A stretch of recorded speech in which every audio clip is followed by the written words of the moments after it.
In today's episode of the Menowave Lounge, we're diving into some of the toughest parts of menopause.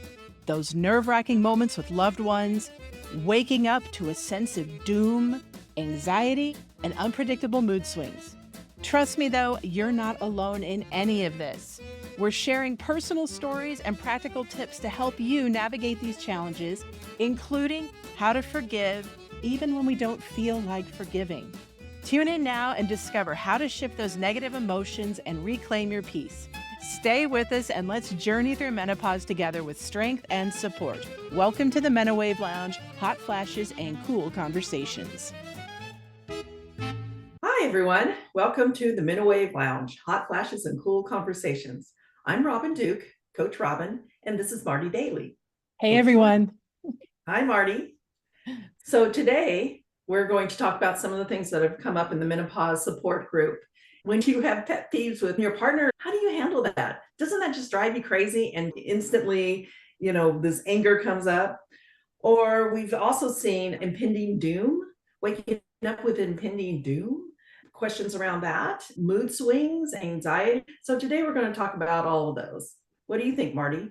I'm excited to talk about that. When I was looking through topics to discuss, I was like, oh yeah, I know exactly what they're talking about. On this podcast, we've been doing a lot of wonderful discussions and learning so much about the physical side, right? Like hot flashes and what to do, what hormones to take, what supplements, that type of thing. And we kind of glossed over the emotional side of it, or just these strange little things that pop up, like Robin said, the little irritations, the little pet peeves, the little feelings under the current that we're like, well, am I the only one who feels that way? And we're here to say we saw some of these. I wanted to jump on them because I'm like, oh, girl, you are not alone. You are I've not experienced alone. this too. So, hey, Robin, why don't you start us off on the first one is like, what do you do when your partner or your spouse or your family members or people in general are just getting on your nerves? Oh my gosh, I can so relate to that. My partner, I love him to death. And I know you love these people in your life, but there are days when you just want to look at them and just like tear your eyes out. It's like, why are you driving me crazy today? Stop it, And a good example would be the other morning, I I was laying there in bed and it's about 5 in the morning and he gets up really early and he just started this big yawn fest, right? And it wasn't like a little, it was just big yawns. It was like through the mouth, not through the nose. It was just like these big sighs.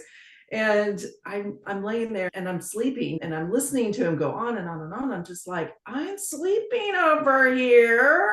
Can you like keep it down? Breathe through your nose. I mean, I was just like, oh, this is a terrible way to have to wake up. And so finally I kicked him out of bed and he went upstairs. But I just went, oh my God, I don't want to start my day like that. So I actually just went back to sleep. And when I woke up in the morning, I went, okay, it's time to start a new day. And I went up and I gave him a big kiss and hug and greeted him. And that pushed me through, got me through that whole like little pet peeve thing. And later on in the day, I had a conversation about them. I said, do you realize it keeps me awake? You wake me up in the morning and I need my sleep. So, and he didn't realize that he did that. And so after that point, he changed. He's realized that he was waking up and he got up and he would do his yawning upstairs and make his coffee and all that. And so we worked it out. So that was one way of getting through a pet peeve situation. But yeah, it's irritating as can be. So you found then, first of all, I would be like, here's the pillow and here's the duct tape. Take your pick. So for you, not dealing with it in the moment, because it's not necessarily the right time, but picking a time later on the day to basically make yourself heard and say, hey, listen, when you yawn like that, when I'm sleeping, it wakes me up and it makes me feel like I want to put the pillow on your face. So let's not do that, right? Yeah. And also too, it gave me a chance to kind of think about it and reword it. So I wasn't reacting in a moment when I was upset or angry or just like frustrated. I was able to step back and go, okay, let's not blow this thing out of proportion. Let's, calm down and think about what we're going to say. So that helped a lot.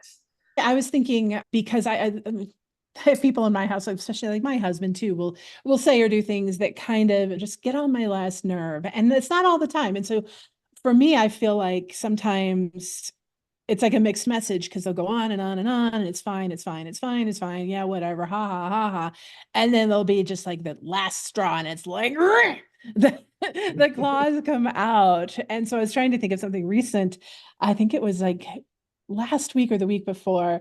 Wednesdays are the days that I edit this podcast, and it takes a considerable amount of time and effort, and there's a lot of steps involved. Not that it's hard by any necessarily, but it's just a process. And he had wanted, it was his birthday, to be fair, and we were going to have dinner and have the kids over, and it was a few hours before then, and he wanted me to go with him to run some errands. And I was like, I'm distracted, I'm in the zone, I'm working. And he's like, well, you can play on your computer later. And I'm like, play on my computer. And that was like, I just couldn't deal with it. So we had that conversation, and it was no big deal. I mean, he apologized. He didn't mean it in the way that I took it. But at the same time, there was a lot going on in me in that moment that I took it a different way, or it just landed wrong. I think we've all had those moments of when that lands wrong. So when that happens to us, break it down. Some things that I feel really help me and that I like to share with my friends, and then I'm going to share with you and you ladies listening to this. I mean, first of all, the way I look at it, it's helped me a lot with my family, is that when somebody's doing something to get on my nerves, if they're truly not trying to just poke the bear intentionally because they think it's funny, and believe me, I have a little brother, even though he's 46 years old, he still knows how to do that. He never grew out of it. But for the most part, people don't really, they're not trying, they're not intending to do that. So it's not like there's that. The way I look at it is, it doesn't mean that there's anything wrong with me or with them. Going back to what we heard in many episodes ago with one of our, I think it was talking with Louise, when weird stuff happens, like, what's the most likely thing? Well, for me, I know that I'm going through these hormonal changes. I know that my emotions, and we're going to be talking more about emotions, are all over the place. So my first thing is like, you know, there's nothing wrong. You're not being a brat. I'm just taking it a different way that I ordinarily maybe haven't in the past, because my hormones all over the place, changing the way I feel. But what I also found out is that when those things happen, it's a really good opportunity for me to take a look at, okay, well, what's really going on here? Okay, yeah, my hormones are all over the place and that's contributing to it. But what I can also do is look at, okay, well, what was it about that interaction that irritated me? Was it, I think for the moment for last week, it's like, I'm pouring my heart and soul into doing this work for a cause that I feel is important. And somebody's coming in and saying, oh, belittling it or putting it down or like minimizing it. So for me, I look at, okay, well, I felt minimized. I felt like what I was doing was not as important as what you wanted to do. And so for there, okay, well, I can take a look, I can break that down. And is it a reflection and showing me of something that I'm feeling, what's the word I'm looking for, Robin? Well, you're feeling offended. A feeling offended. You're feeling disrespected, Yeah, disrespected and feeling offended. And but belittled. it's also, Yeah. right. And what I'm thinking too is that it's like pinging an insecurity of mine of like, is there some doubt there on whether it be the purpose of my work or the quality of my work, which I'm always improving every single time. I'm not an expert at this, the podcasting piece of it. So because I am putting my heart into it, I am very vulnerable. And Sure. so those Well, things kind of play in. it's always, whenever you have like a phrase or something like that and it triggers, it's a Mhm. trigger. And when you have those words that trigger you like that, Mhm. and you have like, your balance or your peace, your serenity takes a big jag like that, you have to take a look at it, because that's like a red flag right there. When you're having hormone inflections and you get a trigger, that's like, dynamite right there. And number one, just recognizing, wow, that's not really how I act. Where did that come from? And stepping back and go, ooh, let's calm that down, go take a walk, go get a glass of water, go, change the vibration around you, a fresh air, scenery, a sound, put some music on, whatever you can do to change that situation in that moment, so that you can step back and you can look, okay, it's like, all right, that was not me. what's going on here, and then you can like release it. Pet peeves are really something else because they come from all kinds of different directions, and having hormone inflections just trigger them even more. Absolutely. And one final thing that I'll add on to that is what I always find has been helpful. And this is a technique that I've only learned in the last few years or so, but there's a forgiveness piece. It's like a forgiveness prayer. The way I do it is I imagine that person in front of me, and often I have to do it with myself, and just say, I love you. I'm sorry. Please forgive me. Thank you. Especially when these loved ones of ours, when they're annoying us, whether they mean to or not. It just shifts the charge out of it off of us. I think if you go online, it's called Ho'oponopono. It's a Hawaiian Yes. forgiveness prayer. And I Yes. love it. And it totally works if you allow it to. It does. It really does. And Yeah, you know it.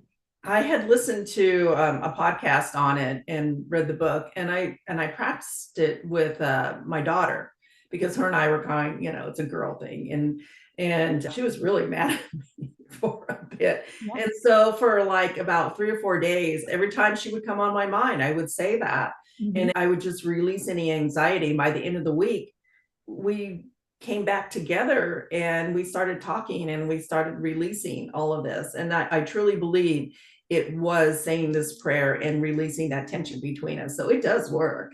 It That absolutely does. And I think a lot of people don't realize, they think, well, I can't forgive that person. They wronged me so much. And I'm like, yeah, and you don't even have to involve them in this. It doesn't mean you call them up and be besties again or whatever. And we're talking about people that we love anyway and that are close to us. Like I said, like in Robin said, I love you. I'm sorry. Please forgive me. Thank you. The way I do it, I just close my eyes and I imagine them in front of me, that I'm saying that to them. And then I always flip it to myself and say that to myself, to release any, anger or negative feelings I have for even having that thought, for feeling that anger, that rage at the people that I love more than anything in the world. Yes. Yes. That's really good. I'm glad you brought that up Yeah. because that is a really great technique. And I look it up, ladies, because it really is. We should put that in the show notes too. Yeah, definitely. I'll write it out because it's Yeah. a long one, but it is beautiful and it's a very simple. I mean, there's different variations that people do on it, but that's the piece that works for me. So Yes. definitely It is so recommend good. trying. So Robin, what was the next topic that we saw? Well, the next topic, and this one's really interesting. This is waking up with impending doom. Marty, have you ever had that happen to you? Yes. When I saw that, I'm so glad that that came up because I know what that feels like. I tell you what, there are often mornings that for whatever reason, I wake up. And ladies, if you're listening to this, I don't know if this is how you describe it, but I just wake up, open my eyes, and I feel like there's this dark cloud of something terrible is coming that I'm not prepared for, that the axe is going to fall, that the sky is going to come down. It's like this dark cloud of, I can't quite put my finger on it, but there's just something feels not right, or something on the horizon that's going to come out and get me. You name it. Our imagination can run wild on what that could be. And because of my background, because of the journey that I've been on, because of the professional work that I do and the spiritual path that I've been on and the help that I have done on myself, the work, I feel like that I have the advantage that I'm able to recognize when that happens and not freak out about it. Mm. And so when it pops up, I know what to do with it. And I'll just share a couple of things that I have found that helped me a lot. Many years ago, about 10 years ago, I went through this self-development retreat, and one of the leaders said something that was very interesting to me. He said that every morning when he wakes up, before he puts his feet on the floor, before he ever gets out of bed, he has a decision to make. He decides today is going to be a good day. Mm-hmm. And he said, if it means he has to lay in bed for 10 minutes extra to get himself to that place where today is a good day, he'll lay there. And then he gets out of bed. And I thought that that was very profound because I think it was Henry Ford had a really good quote of, whether you believe you can or you believe you can't, you're right. And as a hypnotist dealing with the subconscious mind, what we believe is what we get. Mm-hmm. And so when you decide, like this man described, he decided today is a good day. He made that decision. And so when he got up and he decided today is a good day, he gets up and his feet hit the floor. Boom. He believed today is going to be a good day. More often than not, it was a good day. It didn't mean he didn't have challenges, but it was how he interpreted them. So that's one thing that I always keep in mind. But what I also do, even before that, is I will go through a list in my mind of in this moment, let's say this morning, because I woke up kind of feeling that this morning, to be fair. It was June 4th, 2024, 8 a.m. Am I healthy? Yes, as far as I know, I'm not worried about what's coming in the future. I'm not worried about what I don't know. To the best of my knowledge, in this moment, I am healthy. I have a roof over my head. My kids are safe. My family is safe. Everybody's happy and healthy. We have everything we need. We're the ability to get the things that we want. Everything is good in this moment. And I find, Robin, that brings it down. That and the decision, okay, today is a good day when I get out of bed. That's the way I deal with that impending doom feeling. It dissipates because, okay, I can't control what's coming and I can't control what's happened behind me. I'm just in this moment. And in this moment, everything is good. Everything is fine. Now, there have been mornings that I've woken up and maybe something was off. Maybe I'm sick. Maybe my kids are sick. Maybe somebody's upset about something. Okay, then I know that that's a legitimate thing that I'm having to deal with today. And I'll experience that and I'll go through that. But for the most part, the rest of it, everything's good. Everything is fine in this Right. moment. Well, there's a difference between waking up and being worried because maybe your child is sick or you have a really busy day or maybe you're not feeling so well. And that actual pending doom. And I do understand that. I've had that happen to me a couple times over the years. And I think more so I'm seeing and hearing that a lot more from women waking up with this sense of impending doom. And it can be so many things that are going on with the vibration of our world. Okay, let's just Exactly. kind of put that out there too. And it doesn't matter what part of the world you live in, there are things that we sense that can give us this impending doom. Okay, but like with what Marti said, bringing yourself back into the present moment. Are you healthy? Are you here today? You have a home, you have food on the table, just bring yourself back into the now. I know that one thing that I do when I feel that sense of doom or something that is just immense, I'll breathe into it. And I'll do my deep breathing and I'll just lay there for like 5 minutes and just focus, bring the focus back to me, to my mind and my heart and my soul. And I'll do some deep breathing exercises. And, I just bring it back into where I'm at. And I go through, I'm healthy, wealthy, and wise today. I am blessed to be here. I go through my gratitudes.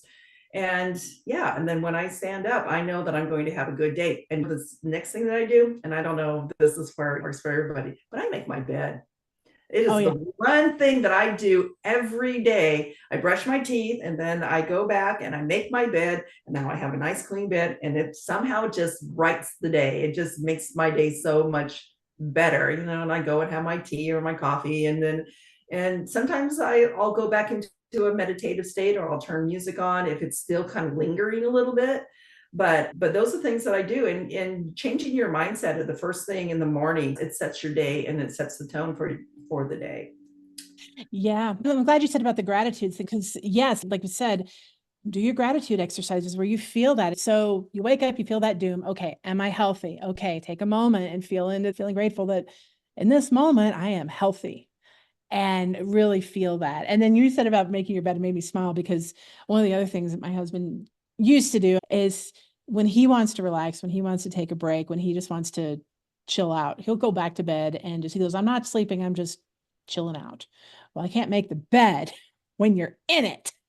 So peeve time. Pet peeve. Well, sometimes we have to adjust our mindset and say, okay, I'd rather have a chilled out husband than a grumpy old man. Exactly. And an unmade bed, that's fine. Sometimes I'll take here's a pro tip. We've talked about in the group, completely unrelated, but my husband and I have separate comforters because I don't want to fight with him over it and I don't want to be any hotter than I have to be. So we have separate top covers. So I'll just fold mine in half and put my pillows up all pretty on my half of the bed, and his can look any way he wants it to. But at least I'll have done that piece. Yes, I can totally relate that because my boyfriend he's a slob. I love him, but he is a slob. Like I can Yeah. tell exactly where he's been because all his clothes just lead to the bathroom or something in a shower or whatever. And my side of the room is all nice and clean and pretty. Right. Set up. His side is just like clothes strewn everywhere, and I'm just like, it's his side. He can do anything he wants with it. My side isn't ordered like I like it. So. Just kind of sort of cycling back there. But impending doom. So, Marti, what is the difference between impending doom and anxiety or a mood Well, swing? I mean, when you get out of the medical, I am not a medical person. I'm not a psychiatrist. I'm not on that end. But for me, like that impending doom is just more of an undercurrent of unease. And like I said, I think we're feeling it a lot as we know our hormones are changing. What are we filling our minds with before we go to bed? All of the stresses and worries and things that are just churning in our minds as we are going in through this stage of life. And that all comes into play. I feel like when we get into anxiety, that for me feels just more, it feels stronger. It feels like a more acute, more powerful, more in your face, prolonged throughout the day feeling of panic or heart palpitations or just or obsessive, or to the point where we actually can't function. That's the way I differentiate. I mean, to me, anxiety is more intense than that, just that undercurrent of impending doom that, like I said, we've run through a couple of those things that you and I talked about. Typically, okay, we can shift that energy, get up and go on about our day. In between that, though, before we get to really talking about anxiety, I want to touch on mood swings, because I think a lot of women are concerned about that. And for me, the difference is, okay, maybe I'm going along and you and I are having this conversation, and maybe I'll hear a song or somebody will say something and I'll just start crying. Like the tears will just flow. And I don't know what that's about. And I'm like, I don't even know. Is it a commercial? Did my husband say something accidentally that hurt my feelings? Or it could be the rage thing. It could be somebody does something and it's just my last straw. And I just have like that white hot rage, like I think we've talked about in previous episodes, that comes up just out of nowhere. Do you ever have that happen to you? Oh yes. Yeah. I had a full moon fever event Yeah. with mood swings in it. And I definitely could tell that I was very much in a different zone. My thinking was just kind of agitated, and I was just like, don't get in my path because you'll get it, both barrels, right? And I also realized that it was a full moon and that I was being really affected by that pull, that magnetic pull. And so what did I do about that? Well, two things. I got with a good friend. We had a fire on the beach. We held at the moon and I got it all out. And I was like, okay, I'm done, with that. Second thing is, I realized that full moons affect me. Mm. And so when I know that I'm coming up on a new moon or a full moon, and especially because I live by the ocean and those tides really do affect my moods, I have to be more alert to that. It's like, okay, what's going on here? Do I need to maybe put some music on, change my mood? Do I need to like sit down with a cup of tea, maybe go and talk it out with a girlfriend, or maybe I need some sleep? It can definitely pull you out of a mood if you need to sleep. So I have learned for myself that there are a lot of different things that can pull me out of that mood swing or that mood for the day. And sometimes I think the biggest thing is you just have to be aware you're in that mood. And then what are you going to do about it? I agree. And I'm glad you said that about the moon cycles, because they do impact. I think you talk with anybody that works like in an emergency room department, they can tell, that there's a full moon. They always talk about like all kinds of strange, and a lot more patients come in, a lot more problems. So the cycle of the moon, the full moon, solar flares. We've been having a lot of solar flares that we haven't seen before. That actually does impact us as humans, it impacts animals, it impacts all of us. We don't really think about that, especially if you're not interested in that.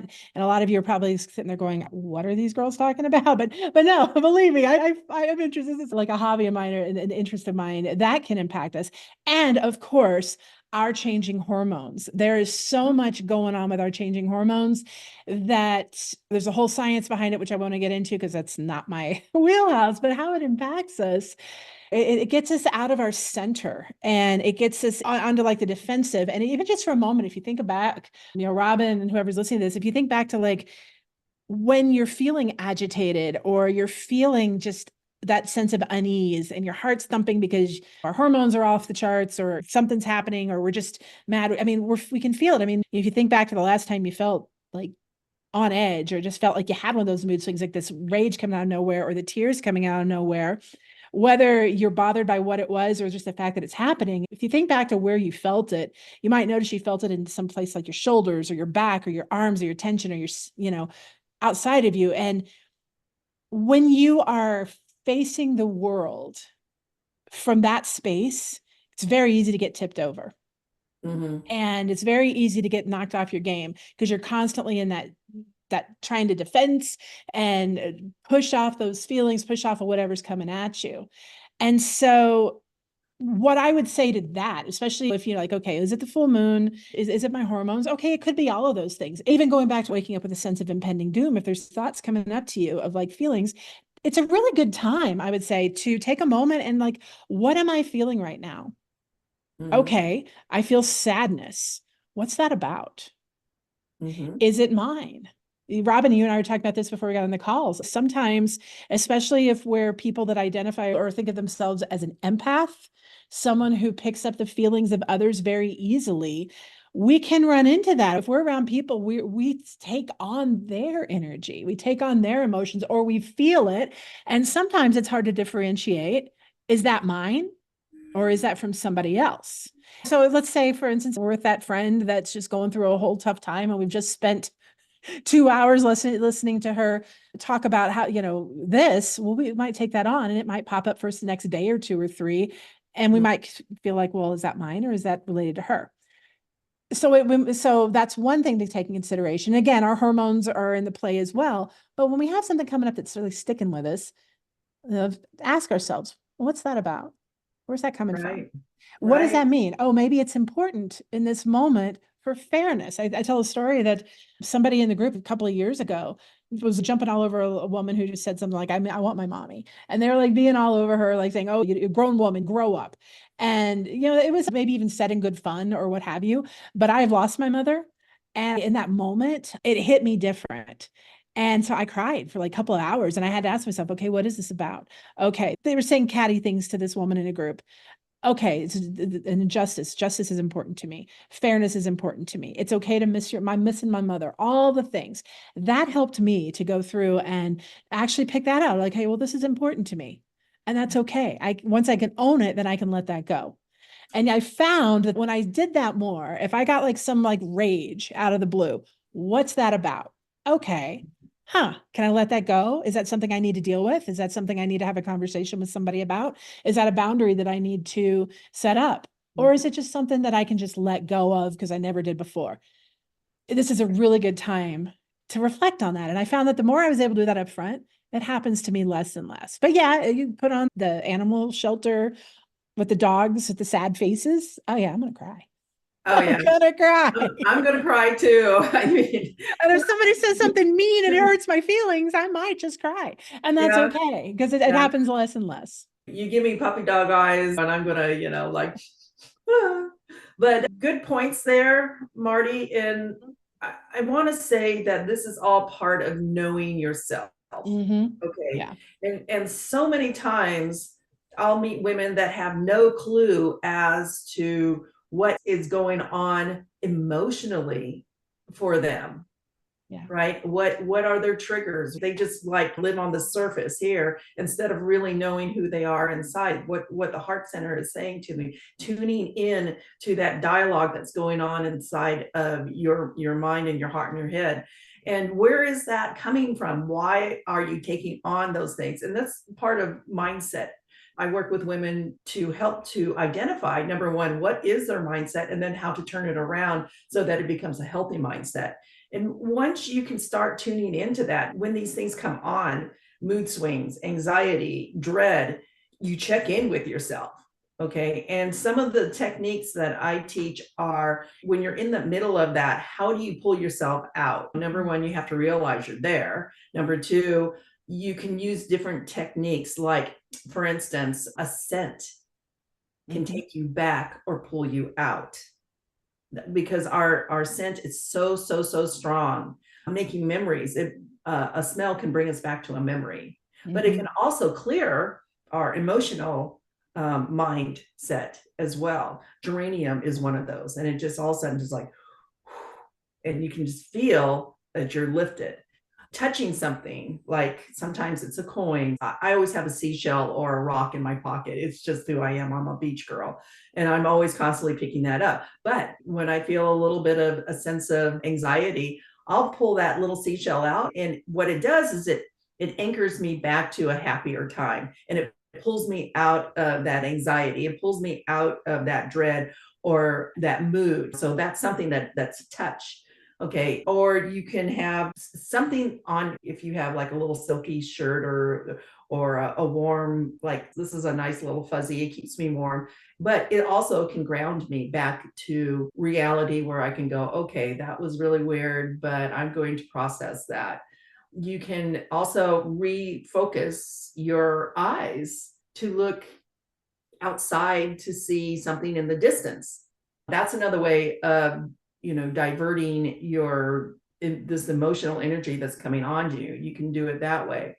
You can actually get up and walk outside, or walk into another room. Or if you're at work, go into, take a walk down the hall and back to the break room and come back.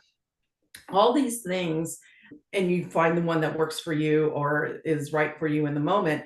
All these things can break those mood swings, can break that anxiety that is coming on you. One of the last things that I do is, if I really feel like I'm around a lot of people that I'm sensing their energy and it's affecting me, I'll put a blue light bubble around me. And just doing that, I feel protected, number one. And I feel like I'm not going to be picking up some, weird vibration from a guy that's having, thoughts or whatever. It keeps me clear. It keeps me positive. It keeps me balanced, and then I can move through my day with that. So those are just different techniques that you can use to pull yourself out of a mood swing or an anxiety or a dread.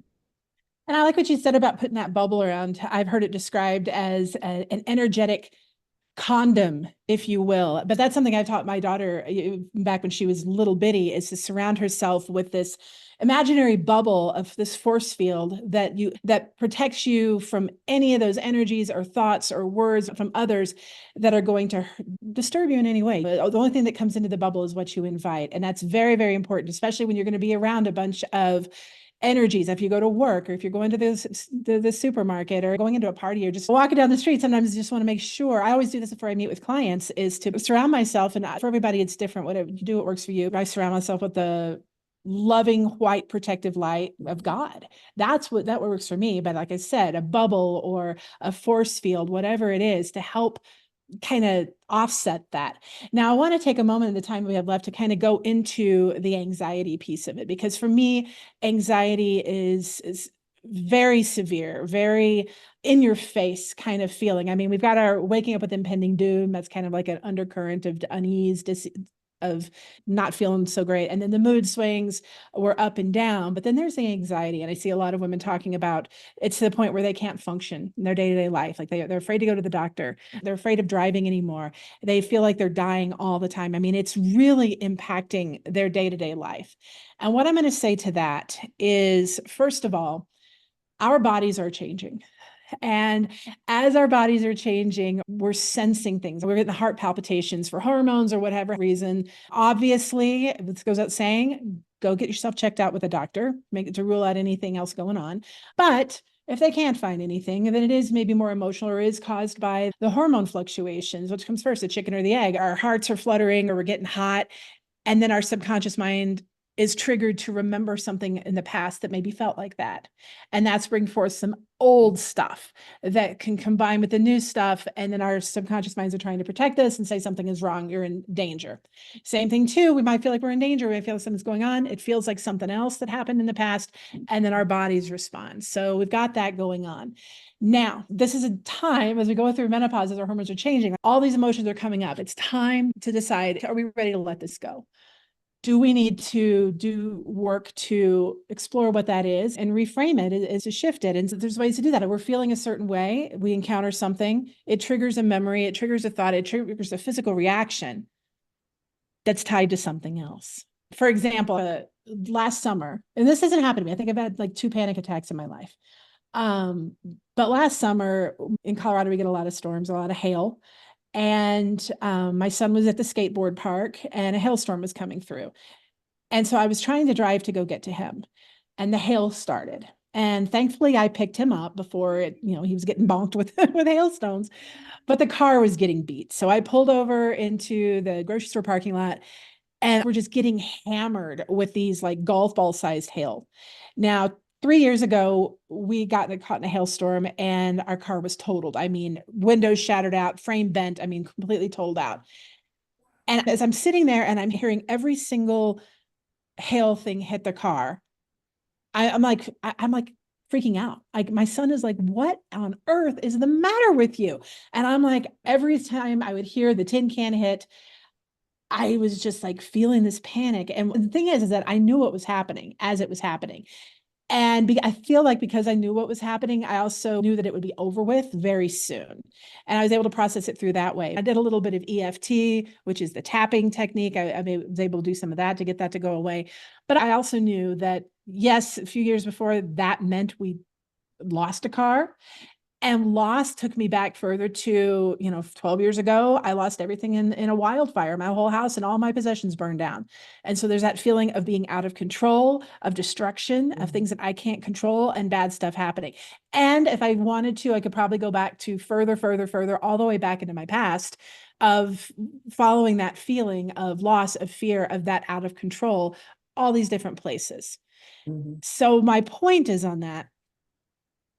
that if you find yourself in that experience, you find yourself coming up to something where it is interfering with your life, your day-to-day life, and it is problematic, you don't have to suffer alone. I mean, I've worked with clients that couldn't drive. They developed a fear of driving. They developed a fear of driving over bridges or flying on an airplane or going swimming or feeling like they're going to die, and they can't get that out of their mind. You don't have to suffer through that alone. Sometimes it takes a professional who knows what they're doing to help guide you through, to help you let that go. You don't necessarily even have to revisit what the initial thing was, although it might be helpful, might not be. It just kind of depends on where you want to go. But the key is breaking that connection between what you're experiencing now and the stories that your subconscious mind, the label, the emotion of the story that your subconscious mind is tied to it from the past. And that's where I come in. Hypnosis is an excellent tool for that, but that's not the only one. Find someone who you feel comfortable with that can help you sort through that and release it, because then you can get that big thing out of the way, and then you can start working on your day to day. Like Robin said, put on your music, go for a walk. For me, it's checking out emotionally. I put on my meditation, my spa music, my solfeggio frequencies, and kick back for 20 minutes and just let my emotions settle back to neutral. And then from there, when I'm back at neutral, then that's a much more powerful emotional place to be. And I can deal with what's coming at me. And the emotions don't come up and distress me as much. Mhm. Those are some really good points, Marti. And just to add into this conversation, limiting belief systems can be the root cause of anxiety. And this is very similar to what Marti was talking about. But when we have a limiting belief system that is in play, it's usually something that has happened to us, maybe in childhood, or some kind of a trauma. And what our subconscious sets up is a limiting belief, and this is to protect you. So at that time, that's what it's doing. It's protecting you. But as we grow and become older and wiser, that limiting belief doesn't serve us any longer, and it can start hindering us. and it can start causing all kinds of havoc in our life, like anxiety in many different forms. So when a limiting belief system is operating and we hear these conversations, that's one of the things that we go back to is like, okay, there's a belief system in there that's no longer serving them. And then once again, how do you break that? First, number one, you have to realize that there's something wrong with the subconscious protecting you from something that is as simple as driving a car, for example. Okay, so that's a key right there. And then number two, how do you work through that?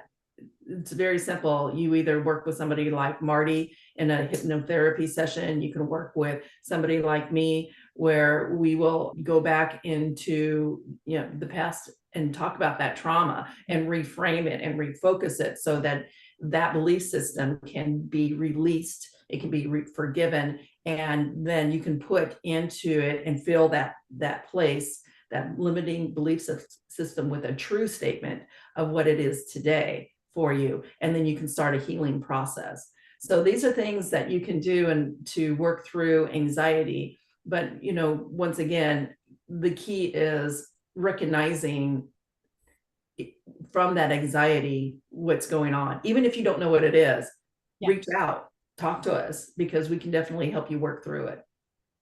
Wonderful. And we just have a couple of minutes left. I want to share that if you are interested in learning more about being able to reset your emotions back to neutral and learning how to get into experiencing what it's like to get into that mind-body relaxation all throughout this summer, on Wednesday evenings, I am holding what I call a mind massage. It is an actual hypnosis session. It's a group session where I actually guide you into that mind-body relaxation, give your subconscious mind suggestions to start letting go some of this stuff that no longer serves, start breaking some of those limiting beliefs. It is not a free class. It's an actual session. So there is a small charge to it, but it's not very expensive. And it's going to start laying the groundwork that you can go back to over and over and reinforce. So it's called a mind massage. If you are in the Menopause support group on Facebook, you will find it over in the events section. If you're not, if you're listening to this on Spotify, or if you're finding us on YouTube and you want to know more, just shoot me an email, marti@martidaly.com, and I'm happy to send you the information about it and how to sign up. So it's Marti, Marti, @martidaly.com. Robin, how can people get a hold of you? Well, you can click the link down below, and I have a mindset reset, and that's a free download. And then also too, you can schedule a 30-minute free appointment with me, and we can do some talk therapy around some of these topics, anything you want to talk about. And that is very helpful. And then we can choose to start a working conversation and move forward from there.